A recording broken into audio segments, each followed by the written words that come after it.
और जैसे ही बॉल कचरे के अंदर गई तो मैं एकदम से कचरे के अंदर चला गया।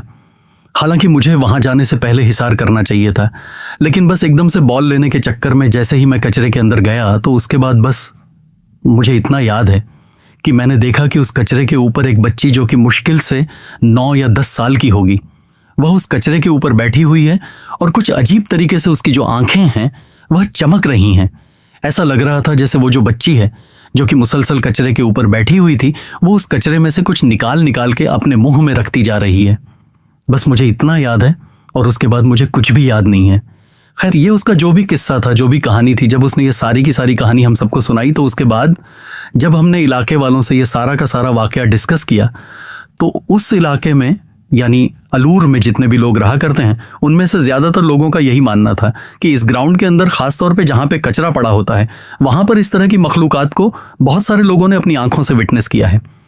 एक साहब का कहना था कि रात के तकरीबन 2 या 2:30 बजे का टाइम था और वह इत्तेफाक से किसी शादी में से होके वापस आ रहे थे। जब वह रोड पर गाड़ी से उतरे और इस ग्राउंड के रास्ते से जब वह अपने घर की तरफ बढ़ने लगे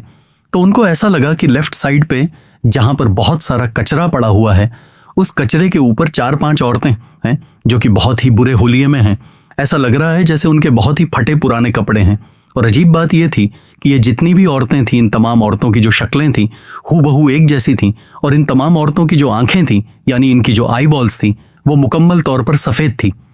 अब जैसे ही इन्होंने उन तमाम औरतों की आंखों पर गौर किया तो इन्होंने एकदम से वहां से ना सिर्फ भागना शुरू कर दिया बल्कि पूरे रास्ते जब तक वो घर नहीं पहुंचे वो आयतुल कुर्सी की या कुरानी आयात की तिलावत करते रहे। उसके बावजूद भी जब वह घर पहुंचे तो उनको तकरीबन 15 या 20 दिन तक शदीद बुखार। ये जो एरिया है जिसे अननोन कहा जाता है, यहाँ पर एक गवर्नमेंट स्कूल भी मौजूद है और इस स्कूल के बारे में भी बहुत सारे किस्से, बहुत सारी कहानियां हैं जो कि लोगों के अंदर पाई जाती हैं। लोगों का ख्याल है कि उस स्कूल के अंदर एक सरकटा भी रहा करता है। ये स्टोरी हमें जद साहब ने कराची से शेयर की है। ये बताते हैं कि 2003 में जब इनका अपना घर अंडर कंस्ट्रक्शन था तो इन लोगों ने कुछ अरसे के लिए स्कीम 33 गुलशन मेमार में एक घर को किराए पर हासिल किया था। अब इनका इरादा यही था कि 6 महीने, साल, 1.5 साल जब तक कि इनके घर की तामीर मुकम्मल नहीं हो जाती ये उस किराए के घर में ही रिहाइश इख्तियार करेंगे। अब बज़ाहिर ये जो स्कीम 33 में इन्होंने घर लिया था उसकी वजह यह थी कि इनकी जो नानी है वो ऑलरेडी उसी प्रोजेक्ट के अंदर बहुत पहले से ही रिहाइश पजीर थी। अब क्योंकि इनको इस घर में या इस बंगले में कुछ अरसा गुजारना था तो इन लोगों ने इतना ज़्यादा ना ही होमवर्क किया और ना ही इस घर या बंगले के बारे में ज़्यादा मालूमात इकट्ठी की। ये बता दें कि शुरू में जब हम लोग उस घर के अंदर शिफ्ट हुए तो बज़ाहिर सब कुछ नॉर्मल लग रहा था और ऐसा लग रहा था जैसे बहुत ही सुकून की जगह है।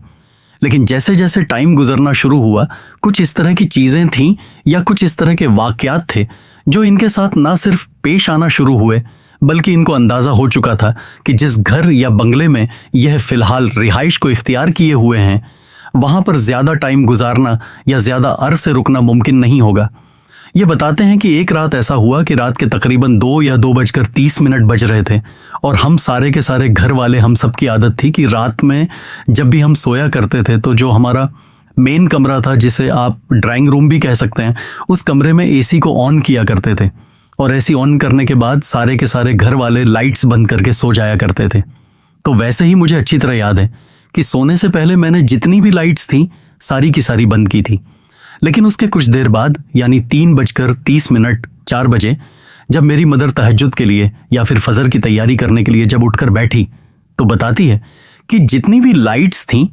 यानी कि कमरे के अंदर भी और इसके अलावा किचन की या सहन की सारी लाइट्स ऑन थी। अब वो गुस्सा करने लगी कि जब बाहर कोई मौजूद नहीं है तो तुम लोगों ने लाइट्स को खुला क्यों छोड़ दिया। हालांकि मुझे अच्छी तरह याद था कि जितनी भी लाइट्स थीं वो मैंने अपने हाथों से खुद से बंद की थी। अब शुरू में ये जो बातें थीं उनको हमने नज़रअंदाज किया और मेरा ख्याल था कि हो सकता है कि मैं सोने से पहले वाकई में लाइट्स को बंद करना भूल गया हूँ। लेकिन इसी तरह अगले दिन हुआ और फिर मुसलसल तीसरे दिन ऐसा ही हुआ कि जो भी सुबह उठता उसको सारी की सारी लाइट्स ऑन मिलती। बल्कि इवन एक दफ़ा तो ऐसा हुआ कि जो हमारे ड्राइंग रूम के बिल्कुल बराबर वाला कमरा था, ऐसा लग रहा था वहाँ पे जितना भी सामान है, ख़ास तौर पे जो कपड़े रखे हुए हैं, वो सारे के सारे किसी ने न सिर्फ निकाले हैं बल्कि निकालने के बाद जगह जगह उनको फैला दिया है। बज़ाहिर ये लग रहा था जैसे कोई चोर या चक्का यहाँ पर चोरी करने के इरादे से दाखिल हुआ हो और जब उसको कोई कीमती चीज ना मिली हो तो वह मायूस होकर वापस चला गया हो। बज़ाहिर देखने से ना कोई इलेक्ट्रॉनिकल फॉल्ट लगता था और ना ही लगता था कि वायरिंग में किसी भी किस्म की प्रॉब्लम मौजूद है। खैर, असल बात यह हुई कि एक दफ़ा ऐसा हुआ कि हम सारे के सारे जितने भी घर वाले थे वह सब के सब इत्तेफाक से हमारी कजिन की शादी थी, उस शादी में गए हुए थे और हमें यकीन था कि जब हम वापस आएंगे तो रात के तकरीबन 3:30 4 बजे का टाइम हो जाएगा। और ऐसे ही हुआ कि जब हम वापस अपनी सोसाइटी में जैसे ही एंटर हुए तो सोसाइटी में एंटर होने के बाद हमारी गाड़ी की जो लाइट्स थीं, जब वह हमारे घर की सीढ़ियों पर पड़ी तो मुझ समेत मेरे फादर ने, मेरी मदर ने, हम तीनों ने देखा कि बाकायदा उन सीढ़ियों पे ऐसा लग रहा है जैसे कोई लड़की उतरती हुई नीचे की तरफ बढ़ती चली जा रही है। हालांकि यह जो घर था जो कि हमने किराए पर हासिल किया था, इसको हम जाते हुए मुकम्मल तौर पर लॉक करके गए थे और किसी भी कीमत पर किसी का अंदर आना या अंदर आकर यहाँ से बाहर वापस निकलना मुमकिन नहीं था। अब पहले हमें यही लगा कि हो सकता है कि लाइट के शेड की वजह से हमें ऐसा लग रहा हो जैसे वाकई में कोई लड़की ऊपर से नीचे आ रही है। लिहाजा जब मैंने गाड़ी से उतर के घर का दरवाज़ा खोला और जब मेरी नज़र बाकायदा उल्टे हाथ पे यानी जहाँ पे सीढ़ियाँ मौजूद थीं उन सीढ़ियों के ऊपर पड़ी तो मैंने खुद देखा कि एक लड़की सीढ़ियों से अब ऐसा लग रहा है कि नीचे के बजाय वापस ऊपर की तरफ बढ़ती चली जा रही है। ये जो लड़की थी जिसको मैं बैक साइड से देख पा रहा था, ऐसा लग रहा था जैसे 25 या 30 साल के दरमियान इसकी उम्र है और बज़ाहिर दिखने से बहुत पतला दुबला जिस्म लग रहा था। लेकिन इस लड़की के जो बाल थे वह इस कदर बढ़े थे कि जब वह सीढ़ियों से ऊपर की तरफ यानी छत की तरफ जा रही थी तो उसके जो बाल थे बाकायदा वो ज़मीन को छू रहे थे। मैं मुसलसल सीढ़ियों के पास खड़ा हुआ, यानी गेट से एंटर होके लेफ्ट साइड पर खड़े होकर उस लड़की को ना सिर्फ देख रहा था बल्कि इसी दौरानी में जब मेरी मदर, मेरे फादर और मेरी बहनें वगैरह घर के अंदर दाखिल हुए तो मेरी मदर ने भी, इवन मेरे फादर ने भी उस लड़की को अपनी आंखों से छत के ऊपर जाते हुए देखा। खैर, मेरे जो फादर थे वो मुझे कहने लगे कि आयतल कुर्सी पढ़ना शुरू करो। उनको अंदाज़ा हो चुका था कि जो कुछ उन्होंने देखा है वो यकीनन नॉर्मल नहीं है। इसी तरह 4 या 5 दिन मजीद गुजरे और इत्तेफाक से मैं किसी काम से घर से बाहर निकला हुआ था। मेरी आदत थी जब भी मैं घर से बाहर जाता था तो कोशिश करता था अपने हाथ में घर की चाबी रखूं, तो वैसे ही मेरे पास चाबी मौजूद थी और जब मैं घर में वापस आया तो रात के तकरीबन 2 सवा 5 बजे का टाइम हो रहा था। अब जैसे ही मैं घर का दरवाज़ा खोल के घर के अंदर एंटर हुआ और जब मेरी नज़र इत्तेफाक से छत की तरफ पड़ी तो मुझे लगा कि एक बड़ी उम्र का आदमी जिसकी बाकायदा सफ़ेद कलर की दाढ़ी है, ऐसा लग रहा है छत के ऊपर खड़ा हुआ है और मुसलसल मेरी तरफ देखता चला जा रहा है। अब पहले तो मेरी समझ ही नहीं आया कि यह कौन आदमी है, यह कौन अजनबी है जो न सिर्फ हमारे घर में बल्कि हमारे घर की छत पे दाखिल हो चुका है। खैर, जैसे ही मेरे दिमाग ने काम करना शुरू किया और मुझे एकदम से याद आया कि जो घर है यहाँ पर इस तरह के वाक़यात पेश आते रहते हैं, तो मैंने उसकी तरफ से नज़रें हटाईं और एकदम से जल्दी से घर के अंदर एंटर हो गया।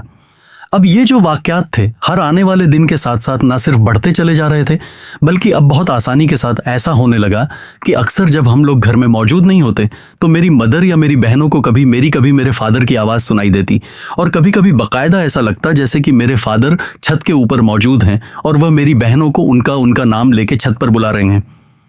अब ये जो बातें थी दिन ब दिन ना सिर्फ बढ़ती चली जा रही थी बल्कि इसी दौरानिए में जब इत्तेफाक से जो हमारे लैंडलॉर्ड थे वो किराया लेने के लिए इत्तेफाक से जब हमारे घर आए हुए थे तो मैंने भी और मेरे घर वालों ने जितने भी वाक़यात थे वो सारे के सारे उनके साथ शेयर किए। लेकिन अजीब बात यह थी कि बजाय इसके वो इन बातों को एक्नॉलेज करते या हमें कहते कि हाँ इस तरह के मसाइल मौजूद हैं, वह हमेशा अजीब हरकत करते। वो कहते कि ये जो भी बातें हैं ये सारी की सारी आप लोगों की बनाई हुई बातें हैं। खैर, हमने भी कुछ अरसा मुश्किल से 3 या 4 महीने उस घर में गुजारे और उसके बाद जैसे ही हमें कोई दूसरा घर मिला तो हम उसी सोसाइटी के अंदर एक दूसरे घर के अंदर शिफ्ट हो गए। उसके बाद भी हमें पता चलता रहा कि उस घर में या उस बंगले में इस तरह के वाक़यात मुसलसल पेश आते रहते हैं। लेकिन अजीब बात यह थी कि उस घर का जो भी मालिक था वो मुसलसल इस घर को न सिर्फ किराए पर देता चला आ रहा था बल्कि उसको सिर्फ सरासर पैसों से मतलब था।